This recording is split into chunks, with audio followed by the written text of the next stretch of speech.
في البداية نقوم جميعا لسماع النشيد الوطني.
بارك الله فيكم.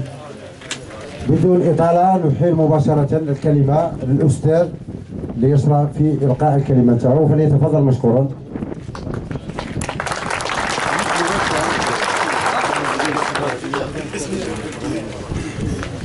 بسم الله الرحمن الرحيم. الحمد لله والصلاة والسلام على رسول الله وعلى آله وصحبه ومن والاه. عم بقاس لي مرة نبدأ تاعك. أيوة.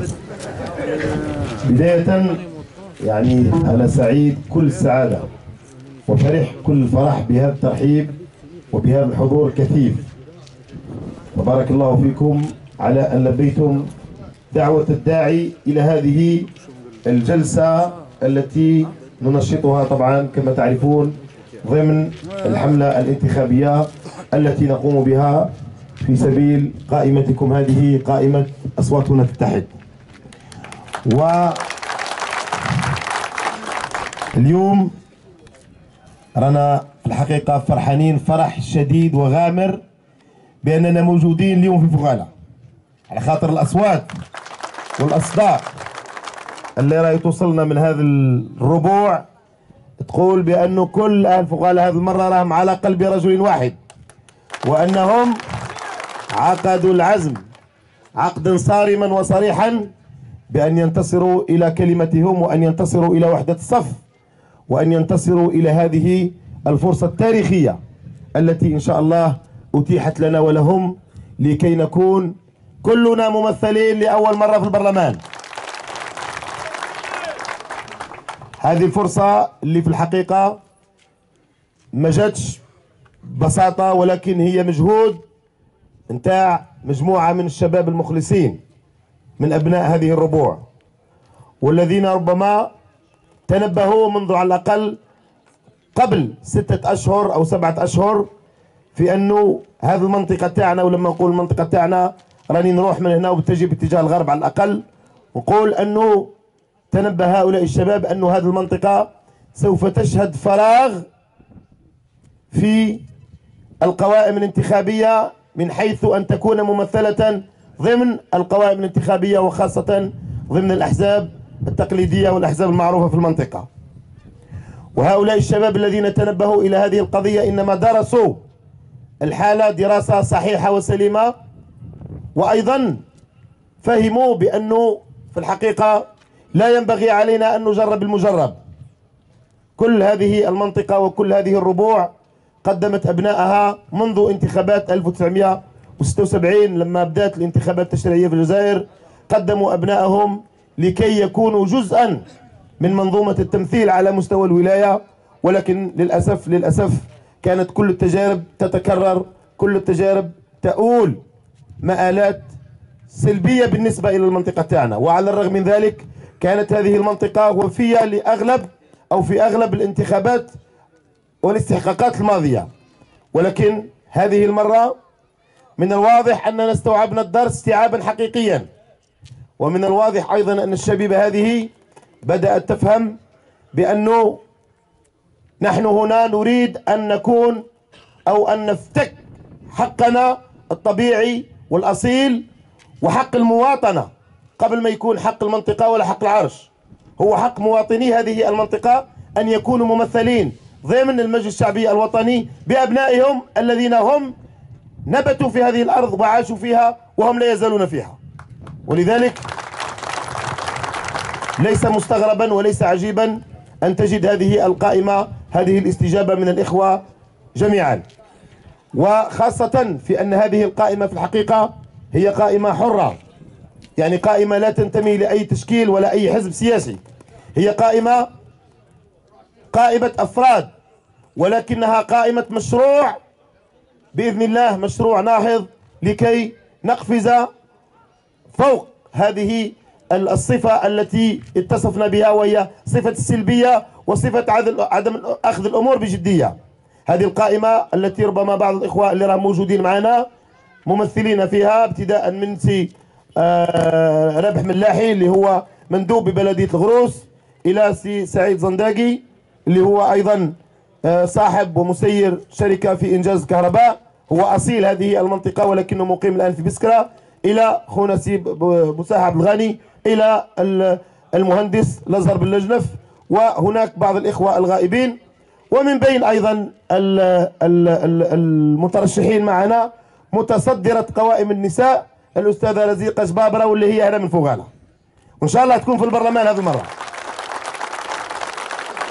فيعني احنا حاولنا أنه نأتي بهذه الشرائح الاجتماعية كلها لكي نوصل رسالة حقيقية مفادها أننا نحن لسنا ضد أي جهة ولسنا ضد أي حزب ولسنا ضد أي حساسية، وليست لدينا خصومة مع أحد، ولكننا ببساطة بسلمية بكل محبة نطالب بحقنا في التمثيل في البرلمان، لأن لدينا مشاكل، ولأن لدينا مشاكل حقيقية تخص هذه المنطقة بالذات، والمشاكل لا يعرفها إلا أبناؤها، فأهل مكة أدرى بشعابها كما يقال، أهل مكة أدرى بشعابها. ونظن المشاكل التي نعرفها نحن في هذه المنطقة خاصة مشاكل الفلاحة ومشاكل العقار الفلاحي ومشاكل التنمية المحلية ومشاكل هذه المشكلة نتاع المحاجر اللي أصبحت تضر بالنخيل وغيرها من المشاكل التي تحتاج مش فقط نخرجوا نقطعوا الطريق ويروحوا أبنائنا في قضايا جزائية أمام المحاكم، ولكن تحتاج نضال سلمي في أطره القانونية على مستوى المؤسسات الرسمية للدولة، واللي ربما من أهم هذه المؤسسات هي مؤسسة البرلمان أو المجلس الشعبي الوطني. ومع الأسف نحن فقط لا نعاني في مسألة التمثيل في البرلمان، ولكننا من كثرة هذه السلبية أصبحنا نعاني حتى من مشكلة التمثيل في المجلس الولائي، مش فقط في البرلمان، لأنه لو نشوفوا شريحة المجلس الولائي سنجد هذه المنطقة برغم كل الخيرات التي تزخر بها، برغم التاريخ البطولي لها، التاريخ الجهادي، الشهداء، المجاهدون، برغم أيضا الخيرات التي تزخر بها والفضل التي تتفضل به على سائر الوطن في منتوج النخيل وفي الخضر والفواكه والحبوب وغيرها، على الرغم من ذلك لا نحظى بحقنا الطبيعي في التمثيل على مستوى المجلس الولائي قبل أن نتكلموا على مستوى البرلمان.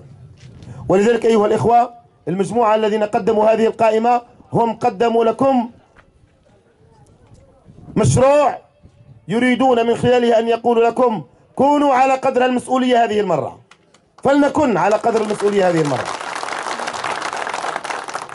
لأننا إذا احترمنا أنفسنا يحترمنا الآخرون، إذا احترمنا أنفسنا يحترمنا الآخرون. هذه قاعدة يعني عالمية، لا يمكن أن تحظى باحترام الآخرين إلا إذا قدمت الصورة والرمز أو الإشارة بأنك تحترم نفسك. ونظن راكم تعرفوا كثيرا المقولات التي تقال علينا نحن خاصة في عرشنا وفي منطقتنا هذه في أننا لا نتفق، لا نتحد، أصواتنا مفرقة، آراؤنا يعني مشتتة، كل واحد راهو مش عارف أنا يتحرك تحركات فردية. ولذلك جعلنا هذا الشعار اللي راهو أمامكم اللي هو الشعار أصوات لا تتحد.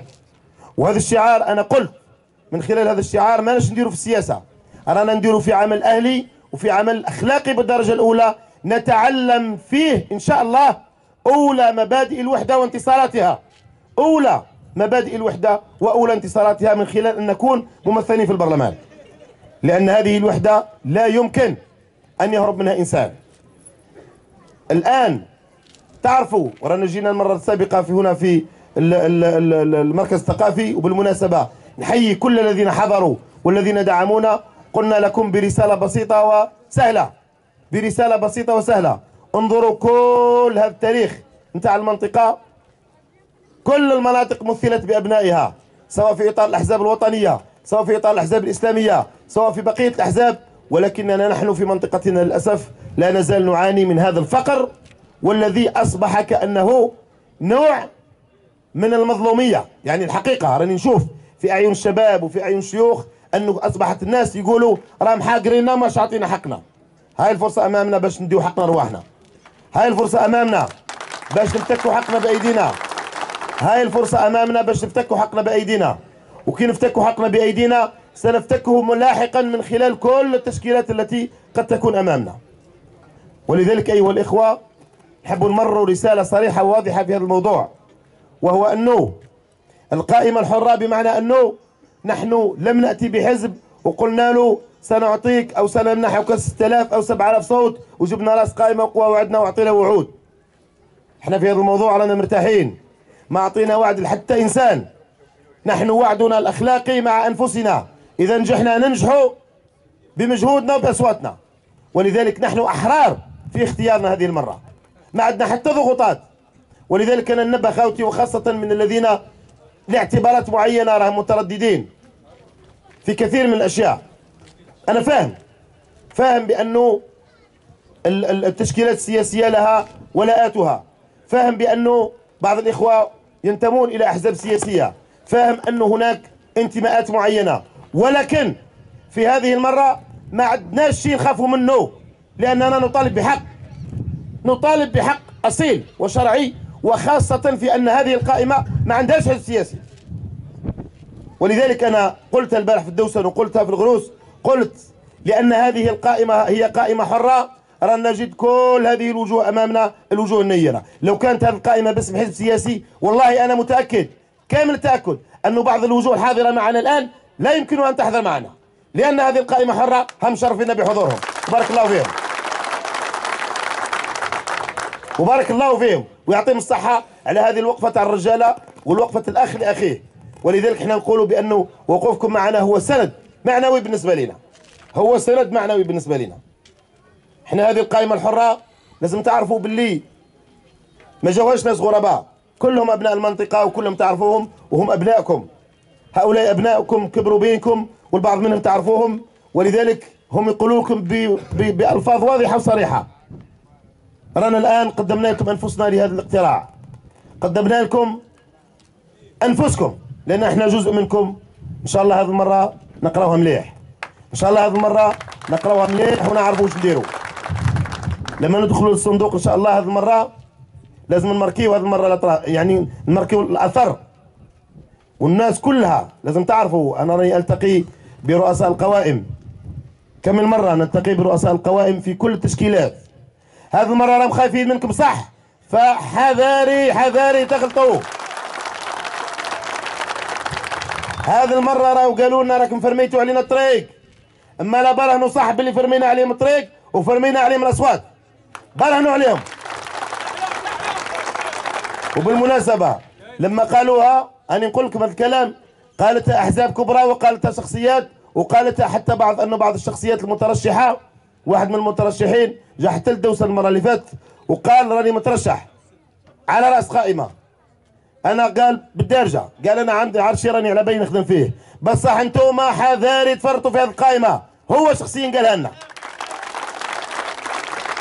ما لا يا جماعه لازم تعرفوا بان الاخرون او بان الاخرين عفوا راهم يظنوا فيكم ظن الرجال، راهم فهموا الدرس مليح، فلذلك لا تخيبوا. ما نقولش ظننا فيكم، ظنهم هم. ما تخيبوش ظن العدو قبل الصديق او الخصم قبل الصديق. وهذه القائمه للوحده، هذه القائمه راهي للوحده ليش التفرقه. هذه قائمه للمحبه، للاخوه، للتراحم.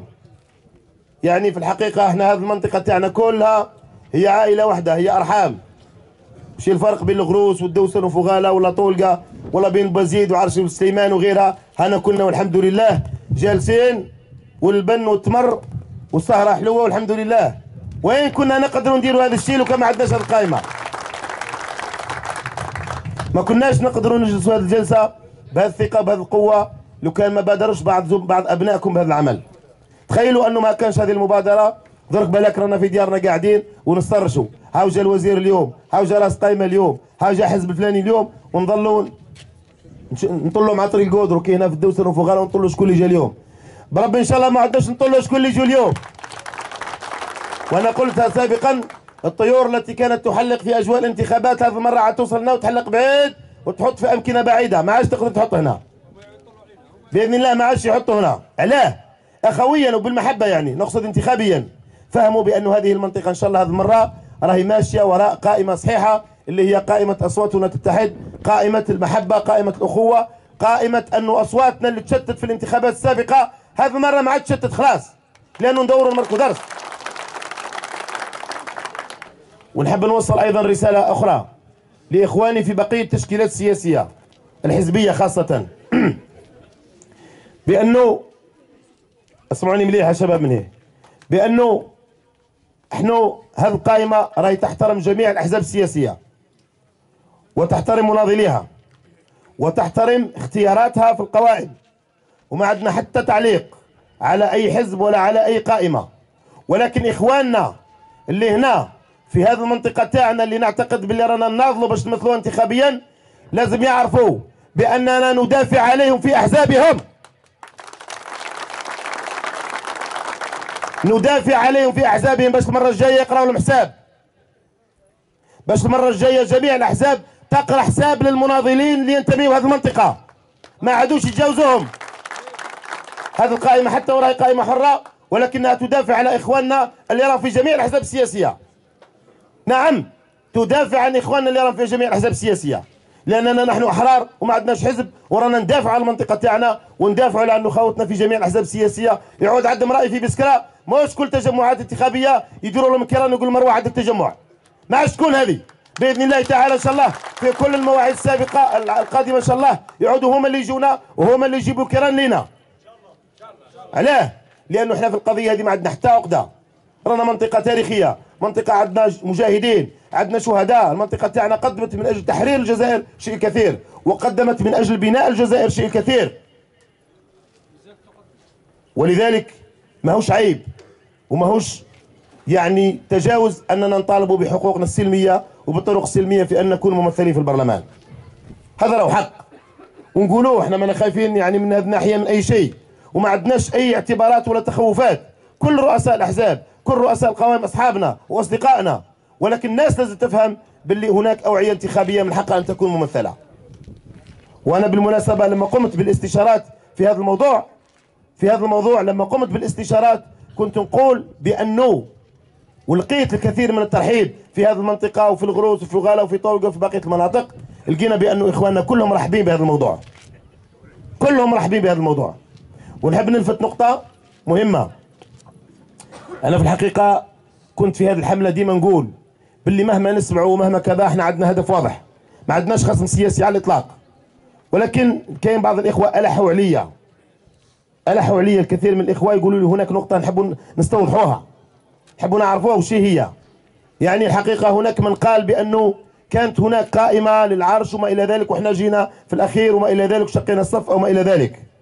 هذا المشروع احنا بدينا فيه منذ 6 أشهر، ولما كنا نديروا في الاستشارات على كل محيطنا هذا لم نعلم بان هناك قائمه اخرى ولا حزب اخر يريد ان يكون وعاء انتخابي هنا الى اخر يوم. ولذلك انا كنت منذ البدايه واضح في هذا الموضوع، وقلت بانه نحن سنسير في قائمه حره مشروعها ان تكون ممثله لهذه المنطقه. ابدا لم يعرض علينا، وهذا الكلام انا اقوله مستعد للمواجهه فيه، لم يعرض علينا اي شخص انه يقول تعالوا نديروا قائمه موحده او شيء من القبيل، فلا يستغفلنكم احد وما تسمعوش الكلام. هذه القائمه الى ان وضعناها في الولايه ما جانا حتى مقترح من اي شخص او من اي حزب قال لنا تعالوا نديروا قائمه موحده او ما الى ذلك. فلا يدعين علينا احد شيء، واللي اراد ان يختار جهه اخرى ويختار نظام سياسي اخر او في حزب اخر فهو حر، هذه حريه. انا كنت نقول يعني خليوا الناس، افتحوا المجال للاخرين، افتحوا المجال باش الناس باش تشارك، افتحوا المجال، ما تغلقوش المجال، كل الناس اخوه في هذا الموضوع. لذلك يا اخواني ويا اهلي في فغالة، انا في الحقيقه يعني راني حاس، وبالمناسبه ليعلم الجميع بانه في فغالة المدينه الوحيده اللي عندنا فيها مداومه نسائيه، بارك الله فيهن.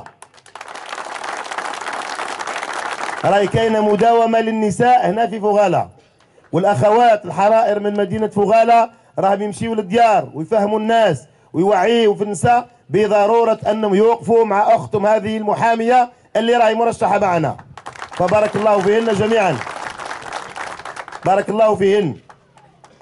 كذلك نحب نقول بانه وخاصه بالنسبه لابائنا ولاخواننا المجاهدين، نقول لهم هذه القائمه راه قائمه ابنائكم، هؤلاء ابنائكم، ابنائكم راه نقدموا لكم هذه المبادره، حاولوا تحميوهم وحاولوا تحتضنوهم، وان شاء الله باذن الله ما يخذلوكمش ابدا ابدا.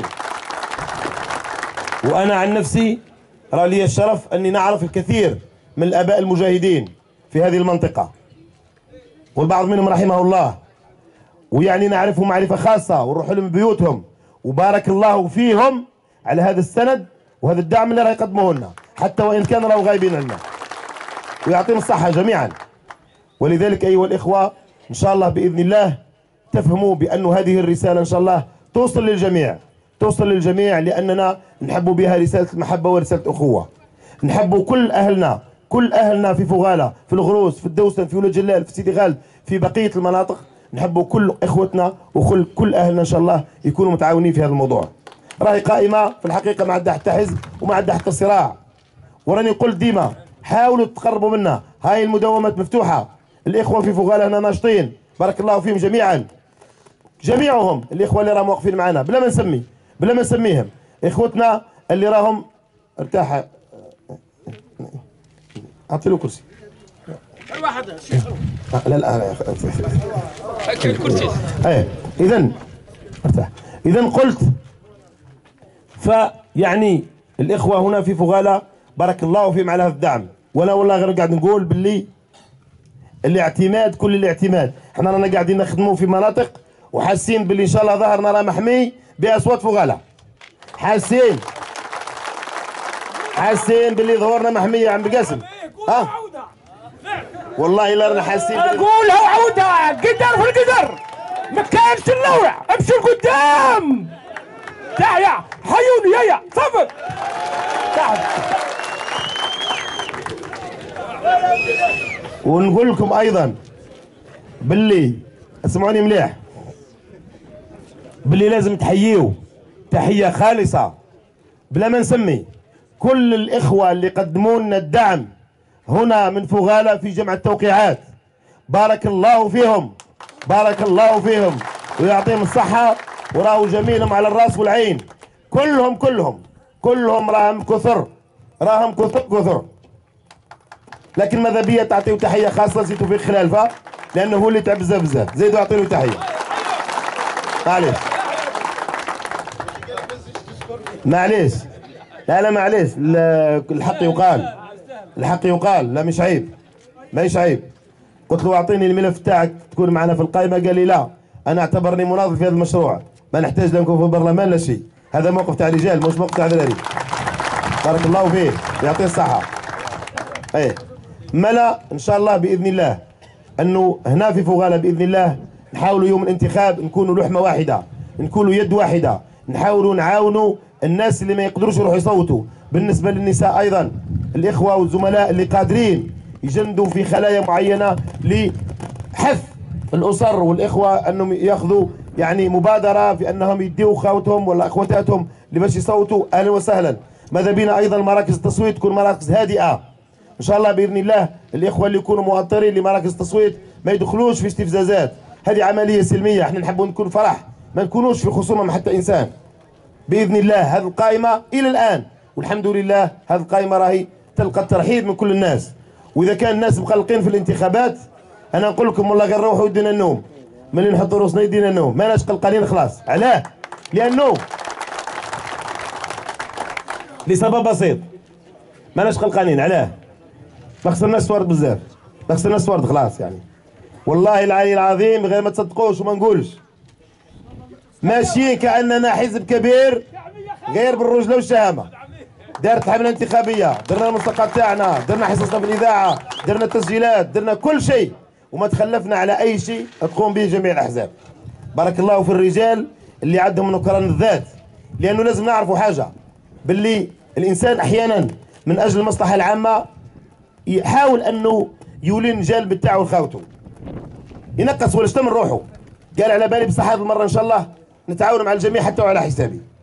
هنا في فوغالا شفتها مليح هذه القضية هذه، والمجموعة نتاع فوغالا في كل يوم في كل جميع النشاطات اللي درناها في الدوسر، درناها في لو جلال، في الغروس، في بسكرة، في ليشانة، إلا وكان أهل فوغالا حاضرين ومسانديننا، وعم بالقاسم خاصة.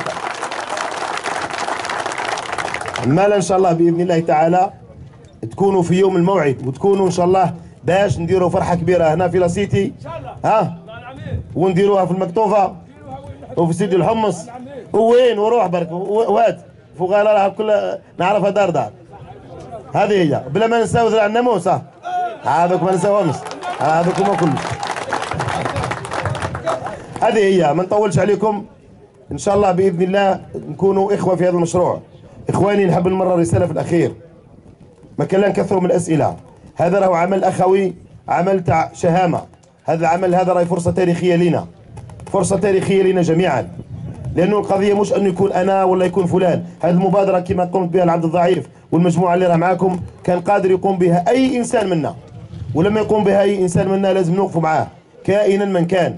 هذه الان، لانه حتى في الجزائر عموما السياسه بالمعنى التقليدي نتاع نضالات واحزاب وما الى ذلك، راهو الصحافه تقول باللي، والراي العام الجزائري يقول باللي رانا نشوفوا باللي فيه نوع من الانغلاق في المجال السياسي، وبالتالي لا بد ان ندافع على انفسنا بما اتيح لنا من حريه يمنحها القانون والدستور، والانتخابات جزء منها. ايضا نحب نقول بانه الاصوات المقاطعه، الناس اللي انا نعرف باللي ربما كاين بعض الاخوه مقاطعين الانتخابات، سيدي هذه المره على جالنا ما تقاطعوش الانتخابات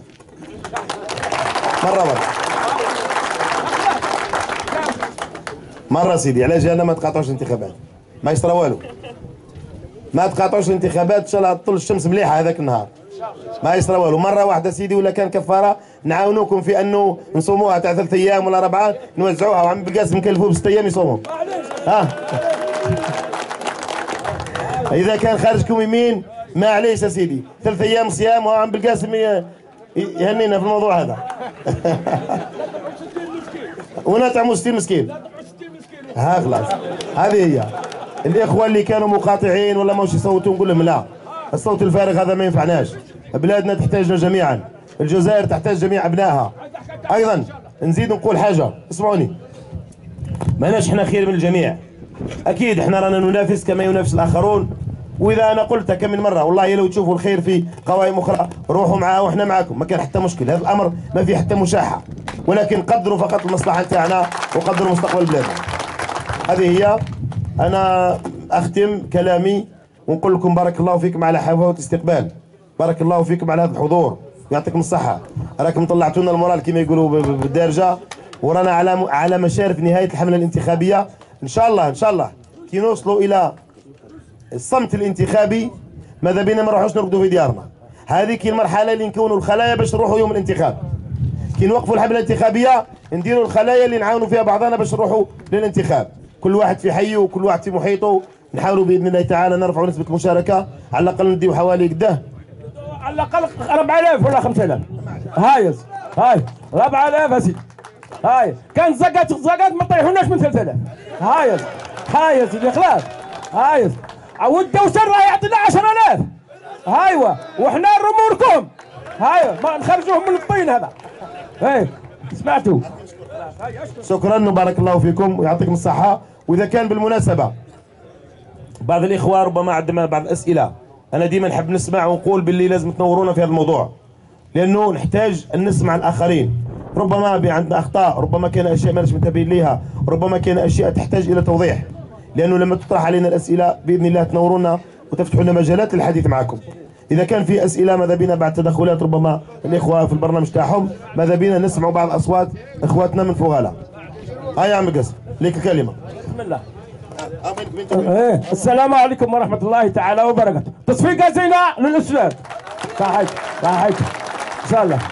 ها يا سيدي الكلام تاعي يعجبكم. ها يا اخي يستاهل المنصب هذا، ويستاهل، انا عندي يستاهل اكثر من هذا المنصب، يستاهل براسته بتفلقه. هيا صحيتوا صح، بارك الله فيكم. وهذا العام 2017 راه مبروك علينا على خاطر جاب الشمل والصلح ونحى العقده هذه نتاع الحساسيه تاع الانتخابات. في الساعه حمروا لنا وجوهنا، ما تخلوناش ندخلوا في القران. ها طاسيو والله في الانتخابات سمك، ما نزيدوش نعاودوا، ما نزيدوش نتحدوا، ما نزيدوش، خلونا نرفعوا لنا روسنا يرحم والديكم. هذه الخطره برك وراه تنحى الهيبه من هذه الخطا، خلاص تعودوا جوا رواحكم. ها فهمتوا؟ ما نجيبكمش كيما درك راني جبتكم من الذراع نكركر فيكم، وجبتكم من القهوه، وجبتكم من البلديه، فهمت؟ اما لا الخطره الجايه ما تجيب حتى واحد، راكم جوحاتكم. والسلام عليكم ورحمه الله تعالى وبركاته. هيا وين اهلك؟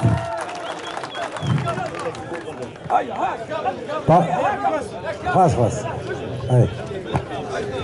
يعني بارك الله في الأستاذ، مشكور على الكلمة القيمة اللي ألقاها. الآن نحيل الكلمة مباشرة إلى المرشح الثاني في القائمة سي زندقي، فليتفضل مشكورا. تفضل سي زندقي.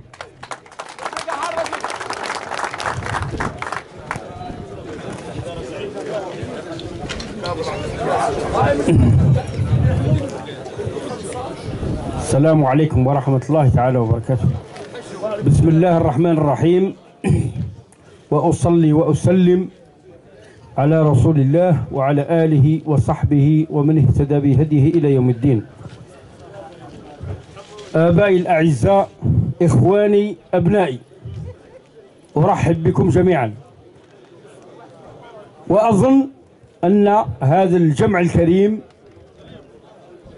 السبب من وراء هذا الجمع ما هو إلا حبا في الوحدة واللي يصب في المصلحة العليا للوطن.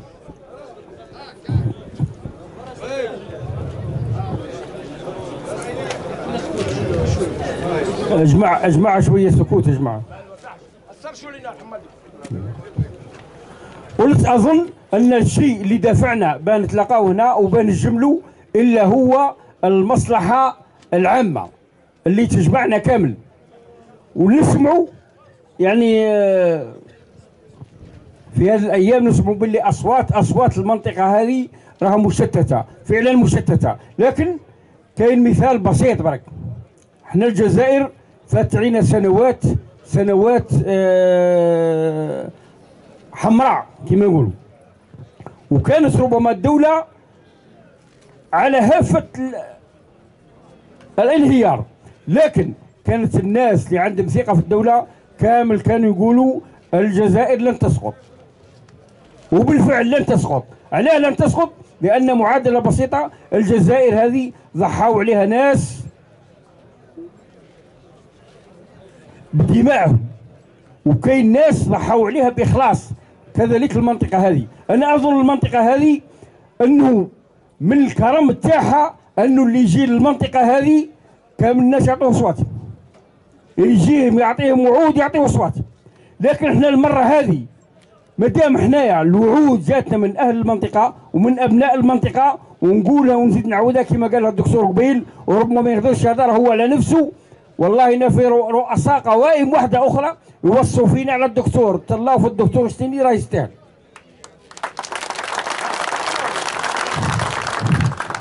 تقول لنا احنا ابن المنطقة ويمثل المنطقة ويستاهل أنه يمثل المنطقة وأهلا لها. مانيش أنا الشيء اللي يخلينا ما نتحدوش وما نمشوش في الصف وشي هو ما كان حتى صالح هذا الأمر هذا، وهذه الوحدة هذه تصب في الصالح العام تاع المنطقة ككل، شيوخ وشباب ونساء ورجال وكل تهمهم المصلحة هذه ويهمهم الأمر هذا، لأنه ما كانش اللي راح يجي هي كل شيء. يعني رانا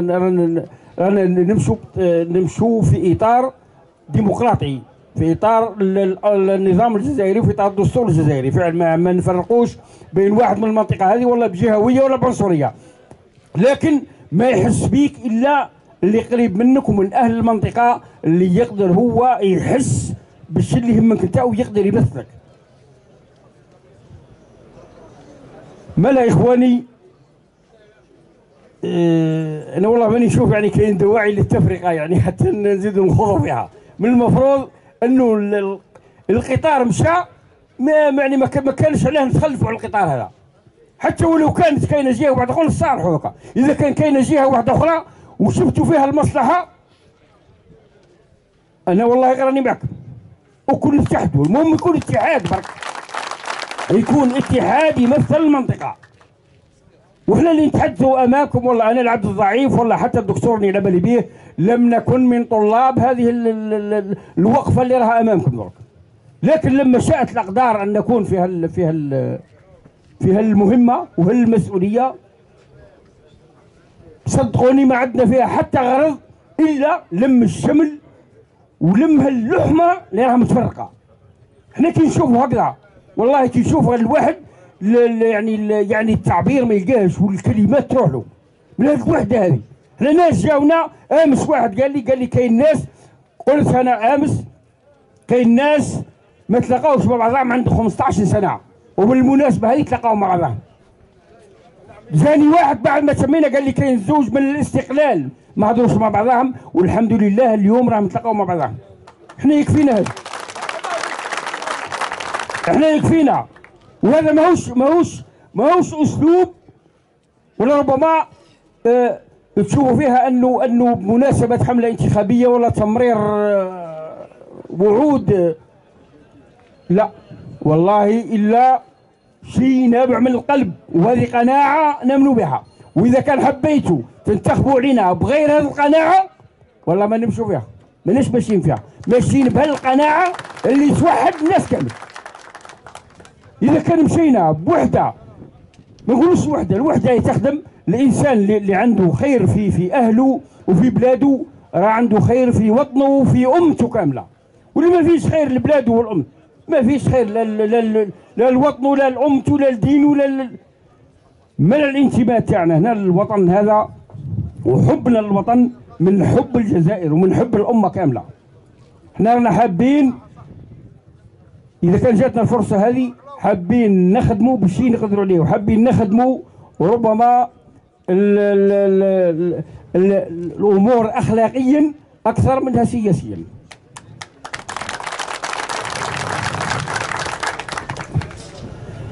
اظن يعني بدون اطاله يعني ما انا نشوف الجمع الكريم هذا يعني ما عندي ما نعبر ما عندي ما نعبر مشكورين، ونتمنى ان شاء الله وانا ما نقولش كيما قال الدكتور، انا نقول انتخبوا على القائمه هذه. واذا ما انتخبتوش بالزمن الايام وحبيتوا تنتخبوا على قائمه واحده اخرى، جيبوها وعرضوها على الجمع هذا وعلى القائمه هذه هي الاولى، ونمشوا معكم فيها. اذا كان لقينا فيها صلاح للامه وللمنطقه ولا غير كنا نمشوا فيها. مادام هذه تمثل ما نتخلاوش. والسلام عليكم ورحمة الله تعالى وبركاته. ونحيي الكلمة لعم القاس. بارك الله فيك، بارك الله فيك.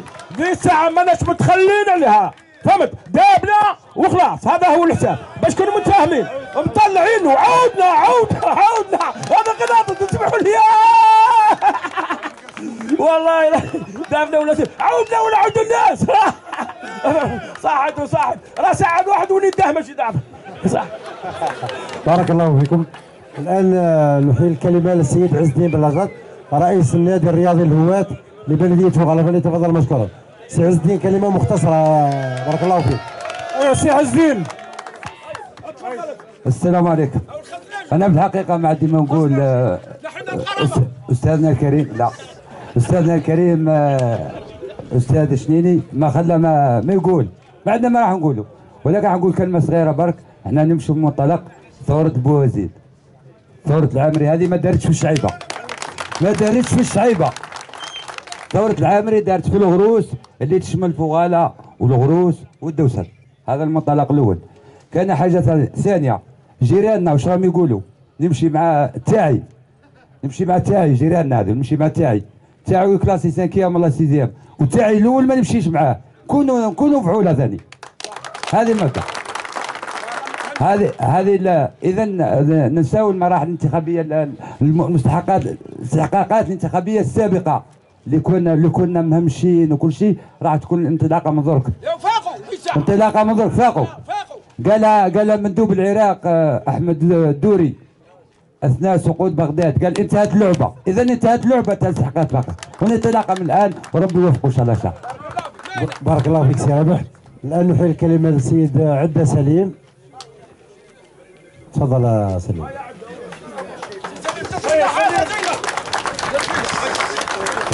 السلام عليكم.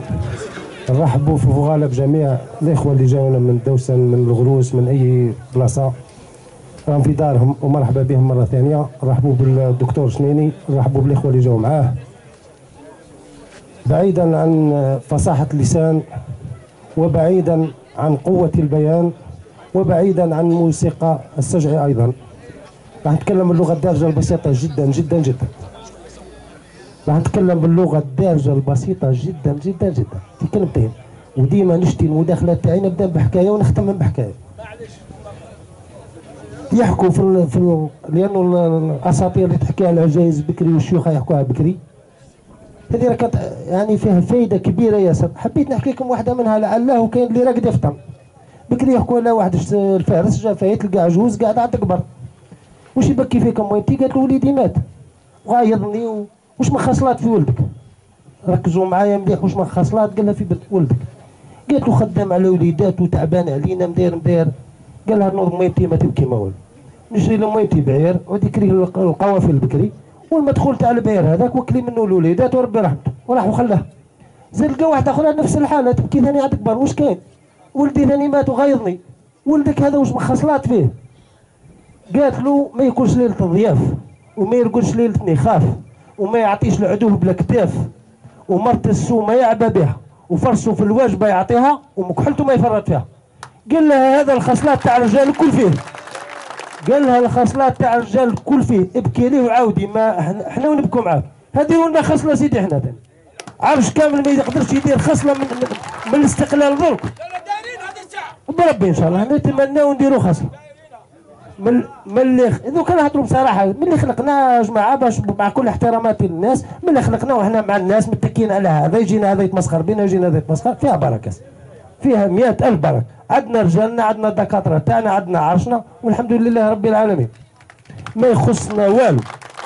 عندنا الطبقه المثقفه، عندنا الطبقه السياسيه، عندنا كل شيء. وش هو حاجه نركز عليها ونعاود ناكد عليها. الانتخابات راه ماهيش هذا التجمع. الفوز في الانتخابات ماهوش هذا التجمع يا جماعه، ملي تفرقوا منا نروحوا لديارنا ونرقدوا. لا لا لا لا لا لا, لا. الانتخابات راهي مرحله، وانما الانتصار صبر ساعه. احنا مازالوا لنا 4 ايام ولا 5 ايام نصبروا فيهم ونتعبوا. اللي ما على بالوش نقولوا له، واللي ناقصته توعيه نوعوه، واللي ما عندوش كارطه تاعو خادمها تاع انتخابي يروح يخدمها، واللي ما عندوش بطاقه التعريف تاع المراه ولا حاجه يروح يديرها. اللي عينه يتعب صح، ما يجيش يصفق معايا 2 كلمات ويروح يعطيها ونهار انتخاب نلقاه في الساقيه تاعو يسقف الساقيه ويقول لك خلينا منه. لا لا يا رجاله، انتخابات راها وقفه باش تطلعوا ولدكم، راها وقفه وراح تبقاكم حاجه تاريخيه. ما نوظفوش القبليه الهدامه، ولكن راح نتكلم بالعروشيه شوي. العروش كامل تجري على ولادها، وانا مش عيب انه واحد يتكلم، لانه كان القبليه البناءه وكاين العصبيه القبليه الهدامه. احنا ضد الهدامه، وانما البناء انا ماش نديروا في العيب. ما تلميناش باش نهدموا، رانا تلمينا باش نطلعوا ولادنا. هذا ما كان، ما درناش حاجه غلطه. العصبيه باش نكونوا متفاهمين، العصبيه كي راح ندور. الحمد لله رب العالمين ما نحشمش كي يجي نعود في حزب، راني مناضل في حزب ويجيني قال لك لا روح مع ابن عمي، ما يغلطني حتى واحد. الولاء الحزبي ذاك حطوه بجهه، راح مع الوالدين اللي عنده حزب يتبع فيه يخليه بجهه. اليوم صوتي مع العرش، وما نحشمش كي نقول اللي معايا في الحزب، سواء في المكتب الوطني ولا المكتب الولاية، مشيت مع ابن عمي وراسي مرفوع، ما يقدرش يقول لي لا. هذه رجل عندكم دكتور ما تحشموش به، راسكم مرفوع، دكتور ما شاء الله. يعني انا والله ما نعرف مخلوق منه فات، ولكن لا نهضروا ما شاء الله. يعني لا ذوك راه بلسانه غني عن التعريف، راهو بلسانه يعني كفى ووفى. هو المخير في القائمه كنت ايوا الحمد لله رب العالمين. المهم ما شاء الله. المهم يا رجال حبيت ناكد باللي الانتخابات راهي واقفه، راهي ماهيش والله العظيم الا راني حاجه واحده اللي راني نركز عليها مخوفتني انه من هنا نتفرقوا فرحانين بصح كي نروحوا القدام يا رجال، القدام يا رجال، القدام اصنعوا تاريخ جديد، اصنعوا تاريخ جديد. جدودنا صنعوا ثورة العامري راهو يضرب بها المثل درك، اسولوا لنا حاجة صغيرة قال ذاك العام العرش رب زيد وعرش ولاد سيدي سليمان داروا موقف. وان شاء الله بربي ان شاء الله النصر والامان. نختم بحكاية برك اذا حكيت هذيك النهار ونزيد نعاودها. ربي يبارك فيك ان شاء الله. في وقت الرسول عليه السلام كاين واحد كان قلنا كان مهاجر من مكة وراح للمدينة المنورة، لقى عجوز في طريقه، اديني معاك. هزها معاه، داها معاه في القافله تاعو، ما هو يعرفها منين، مش من قبيله، مش عارفها اصلا. المهم كي داها معاه رايح يشكي للرسول عليه السلام، عنده مشكل مع قبيله واحده اخرى، وهي القبيله هذيك تاع العجوز ديك هو ما على بالوش. كي لحق الرسول عليه السلام بدا يشكي له من القبيله الفلانيه، العجوز ديك داها النيف. قالت للرسول عليه السلام هي اصلا حبت تقول للرسول عليه السلام بلي انت راك من المضر وحنا قبيله تاعنا من المضر، راني بنت عمك. قالت له مضرك يا رسول الله، مضرك يا رسول الله. صد لها السيد انا جبتها معايا وتعبان وموصلها خرجت ضدي، انتوما عزوج دها النيف على قبيلتها وانتوما الرجال ما ديكمش نيف على بنكم. تحركوا شويه، حركوا الدم اللي راقد فيكم. موقف تاع نهار ونطبقوها. السلام عليكم ورحمه الله. السلام عليكم. بارك الله فيك سي سليم. تفضل تفضل. جاكم واحده هيا حط لي حط لي. السلام عليكم جميعا ومرحبا بضيوفنا الكرام، وان شاء الله كلمتي محدوده